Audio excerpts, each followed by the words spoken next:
एक छोटे से गांव में एक धनी व्यापारी बाजार से एक छोटी कोयल खरीद कर लाया। वह कोयल सुंदर थी, सतर्क थी और जीवन से भरी हुई थी।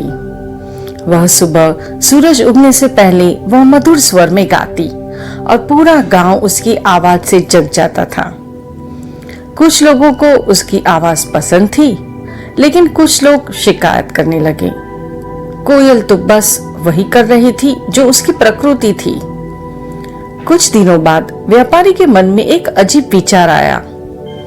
अब मुझे यह कोयल नहीं चाहिए। लेकिन समस्या यह थी, उसने कोई गलती नहीं की थी। बिना कारण उसे मारना उसे भी गलत लग रहा था। इसलिए उसने एक बहाना ढूंढना शुरू किया। अगली सुबह वह कोयल के पास गया और बोला, कल से गाना बंद कर दो। तुम्हारी आवाज मेरी नींद खराब करती है। अगर नहीं माना तो मैं तुम्हें मार दूंगा। कोयल तो दंग रह गई। गाना ही उसकी पहचान था, लेकिन मौत का डर आदत से बड़ा होता है। अगली सुबह कोयल चुप रही। उसने एक भी स्वर नहीं निकाला, लेकिन आदत से मजबूर उसने अपने पंख हल्के से हिलाए। छिपकर देख रहे व्यापारी को गुस्सा आ गया।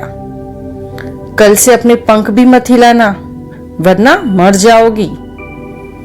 अगले दिन न गाना न पंख हिलाना, लेकिन खड़े खड़े उसकी गर्दन हल्के से उठ गई।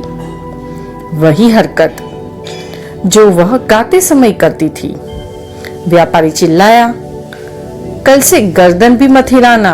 अब कोयल एक कोने में बैठी थी, चुपचाप कांपती हुई, न आवाज न हरकत, जैसे उसकी आत्मा दबा दी गई हो। वह जिंदा थी, लेकिन उसकी पहचान मर चुकी थी। फिर भी व्यापारी संतुष्ट नहीं हुआ, क्योंकि जब कोई आपको खत्म करना चाहता है उसे कारण नहीं चाहिए, वह कारण बना लेता है।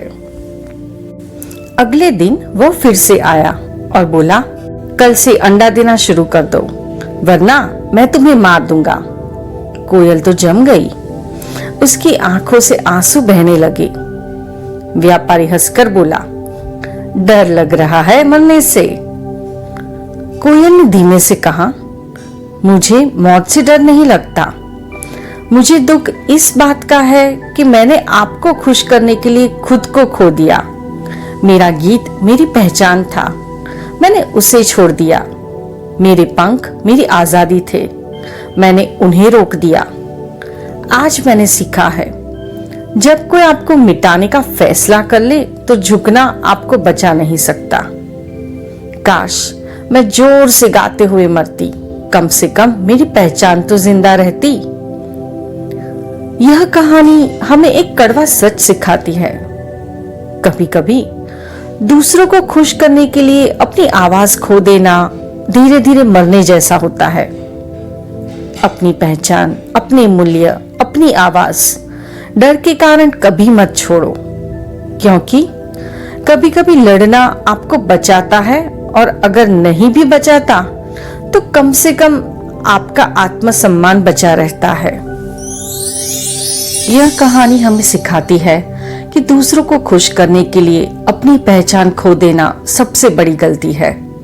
अपनी आवाज, अपने मूल्य और अपने आत्मसम्मान को कभी मत छोड़िए।